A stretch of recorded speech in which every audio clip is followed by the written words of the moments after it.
আওয়ামী পুনর্বাসনে দিল্লির ষড়যন্ত্র রুখে দিতে হবে বলছেন রাশেদ প্রধান। জানিয়ে দিব মালয়েশিয়া যাচ্ছেন এনসিপি আহ্বায়ক নাহিদ ইসলাম। জানাবো জাতীয় নির্বাচনের কর্মপরিকল্পনা চূড়ান্ত করতে ইসির বৈঠক। জানিয়ে দিব নির্বাচনী প্রস্তুতি যথাযথ আইন শৃঙ্খলা কিছুটা দুর্বল। এবং সর্বশেষে জানাবো ডাকসু নির্বাচনী কারচুপি বলছেন তদন্ত কমিটির মিটিং এ থাকবেন রাশেদ খান। দর্শক শুনছিলেন সংবাদ শিরোনাম, এখন বিস্তারিত। আওয়ামী পুনর্বাসনে দিল্লির ষড়যন্ত্র রুখে দিতে হবে বলছেন রাশেদ প্রধান।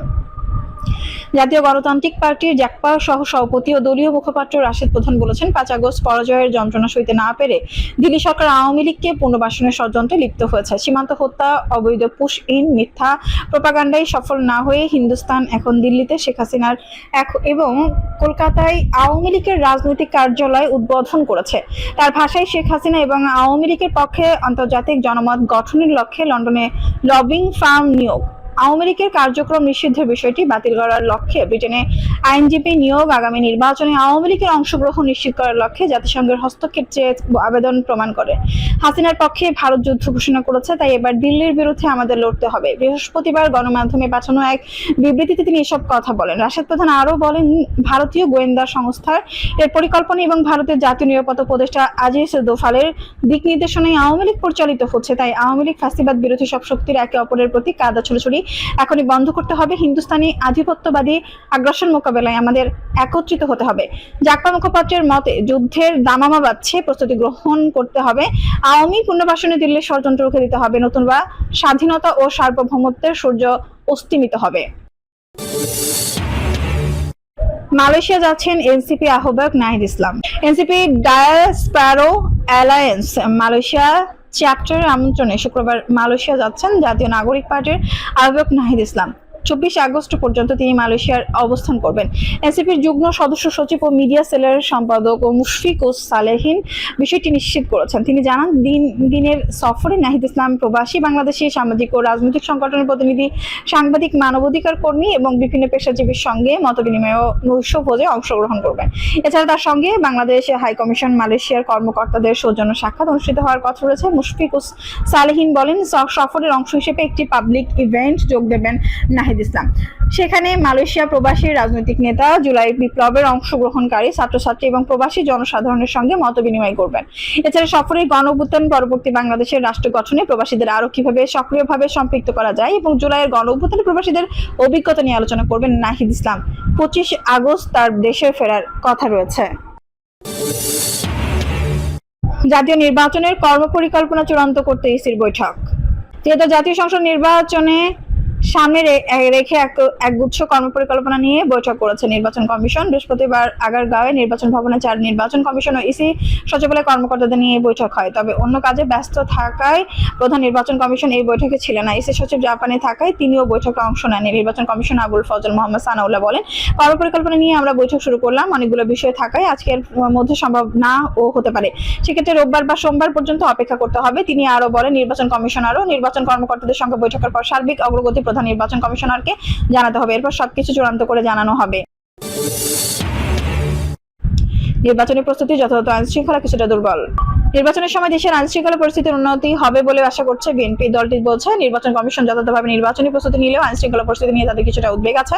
গতকাল রোববার রাজধানীর আগারগাঁওয়ের নির্বাচন ভবনে প্রধান নির্বাচন কমিশনার এম নাসির উদ্দিনের সঙ্গে বৈঠক শেষে বিএনপি স্থায়ী কমিটির সদস্য নজরুল ইসলাম খান সাংবাদিকদের এসব কথা বলেন। 1.5 ঘণ্টার বৈঠকে নির্বাচনী প্রস্তুতি, আইন শৃঙ্খলা পরিস্থিতি, প্রবাসীদের ভোটাধিকার আচরণবিধি এবং সংসদীয় আসনে সীমানা নির্ধারণ সহ সামগ্রিক বিষয়ে আলোচনা হয়। এ সময় সিইসির কাছে এসব বিষয়ে দলীয় মতামত তুলে ধরেন বিএনপি নেতারা। নজরুল ইসলাম খান সাংবাদিকদের বলেন, ইসির মতো আমরাও মনে করি দেশে এখনো পুলিশের ভূমিকা কিছুটা দুর্বল। সবাই আমরা জানি এটা কেন হয়েছে। আগের সরকার পুলিশকে এমনভাবে ব্যবহার করেছে তারা নিজেরাই তাদের আচরণের জন্য লজ্জিত। তবে এটা কাটিয়ে ওঠার চেষ্টা চলছে। ইসি জানিয়েছি, নির্বাচনের সময় প্রয়োজন তারা অধিক সংখ্যক সেনা সদস্য মোতায়েনের জন্য সরকারকে অনুরোধ করবে। সমুদ্র উপকূলবর্তী এলাকায় কোস্টগার্ড ও নৌবাহিনী দায়িত্ব পালন করবে। তিনি বলেন, বিএনপিও শান্তিপূর্ণ পরিবেশ বজায় রাখার উপর জোর দিয়েছে। আমাদের দায়িত্ব আছে নেতাকর্মী ও জনগণ যেন স্বতঃস্ফূর্তভাবে ভোটাধিকার প্রয়োগ করতে পারেন। সবারই একই মনোভাব। ফলে আইনশৃঙ্খলা নিয়ে সমস্যা হবে না। সদস্য সংসদ নির্বাচন আয়োজনে ইসির প্রস্তুতির মধ্যে গতকাল নজরুল ইসলাম খানের নেতৃত্বে বিএনপির 3 সদস্যের প্রতিনিধি দল সিইসির সঙ্গে সাক্ষাৎ করেন। প্রতিনিধি দলে ছিলেন বিএনপি চেয়ারপারসনের উপদেষ্টা ইসমাইল জবিউল্লাহ ও দলটির জ্যেষ্ঠ যুগ্ম মহাসচিব রুহুল কবির রিজভী। এ সময় সিইসির সঙ্গে একজন নির্বাচন কমিশনার ও নির্বাচন কমিশনের জ্যেষ্ঠ সচিব আক্তার আহমেদ উপস্থিত ছিলেন।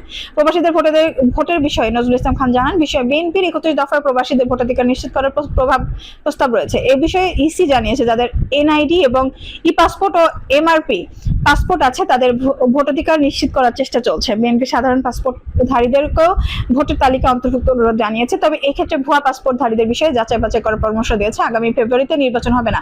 জাতীয় নাগরিক পার্টির এক নেতার এমন বক্তব্যের বিষয়ে নজরুল ইসলাম খান বলেন, সবাই আমরা রাজনীতি করি, এখন কেউ যদি বলেন তার কথায় নির্বাচন হবে না বা হবে না, তার কথা নির্বাচন হবে বা হবে না, সেক্ষেত্রে তিনি কোন ক্ষমতা বলে বলেছেন তা নিয়েই ভালো বলতে পারবেন।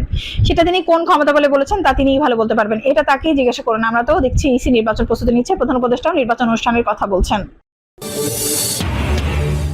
ডাকসু নির্বাচনে কারচুপি বলছেন তদন্ত কমিটির মিটিং এ থাকবেন রাশিদ খান। 2019 সালে অনুষ্ঠিত ঢাকা বিশ্ববিদ্যালয়ের ছাত্র সংসদ নির্বাচনের কারচুপির অনুসন্ধান, জড়িত ফ্যাসিবাদের দোষর শিক্ষকদের শাস্তি ও নিষিদ্ধ ছাত্রলীগ নেতাদের ডাকসু সদস্য পদ বাতিলের দাবির প্রেক্ষিতে গঠিত তদন্ত কমিটির মিটিং এ উপস্থিত থাকবেন গণ অধিকার পরিষদের সাধারণ সম্পাদক ও 2019 সালে ডাকসু নির্বাচনের জিএস প্রার্থী মোহাম্মদ রাশিদ খান।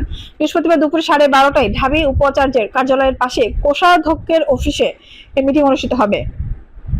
ছাত্র অধিকার পরিষদ ঢাবি শাখার সভাপতি মোহাম্মদ সানাউল্লাহ এক বিবৃতির মাধ্যমে বিষয়টি নিশ্চিত করেছেন। এতে বলা হয়েছে, 2019 সালে ডাকসু নির্বাচন কারচুপির প্রেক্ষিতে অবৈধ জিএস গোলাম রাব্বানী ডাকসু পদ বাতিল ও ডাকসু হামলায় জড়িতদের শাস্তি দাবির অভিযোগের প্রেক্ষিতে গঠিত তদন্ত কমিটির আহ্বানে ঢাকা বিশ্ববিদ্যালয়ের কোষাধ্যক্ষ মোহাম্মদ জাহাঙ্গীর আলম চৌধুরী স্যারের রুমে তদন্ত কমিটির মিটিং এ অভিযোগকারী হিসেবে উপস্থিত থাকবেন গণ অধিকার পরিষদের সাধারণ সম্পাদক ও 2019 সালের ডাকসু নির্বাচন জিএস প্রার্থী মোহাম্মদ রাশিদ খান। এই মিটিং এ আজ 21 আগস্ট দুপুরে 12:30টায় অনুষ্ঠিত হবে। এর আগে 2019 সালে অনুষ্ঠিত ঢাকা বিশ্ববিদ্যালয় ছাত্র সংসদ নির্বাচনের কারচুপি অনুসন্ধান, জড়িত ফ্যাসিবাদের দোষর শিক্ষকদের শাস্তি ও নিষিদ্ধ ছাত্রলীগ নেতাদের ডাকসু সদস্য পদ বাতিলের দাবিতে উপাচার্য রোববার স্মারকলিপি দেন গণ অধিকার পরিষদের সাধারণ সম্পাদক ও 2019 সালে ডাকসু জিএস প্রার্থী মোহাম্মদ রাশিদ খান। চলতি বছরের 29 জানুয়ারি বিকেলে ঢাকা বিশ্ববিদ্যালয়ের উপাচার্য অধ্যক্ষ ডক্টর নিয়াজ আহমেদ খানের সঙ্গে সাক্ষাৎ করে এই স্মারকলিপি দেন তিনি। দর্শক, এই ছিল এখনকার সর্বশেষ সংবাদ। নিউজটি ভালো লাগলে অবশ্যই একটা লাইক দিন, কমেন্টে আপনার মূল্যবান মতামত জানান। সবসময় আমাদের পাশে থাকতে সাবস্ক্রাইব করে বেল বাটন অন করে রাখুন। ধন্যবাদ।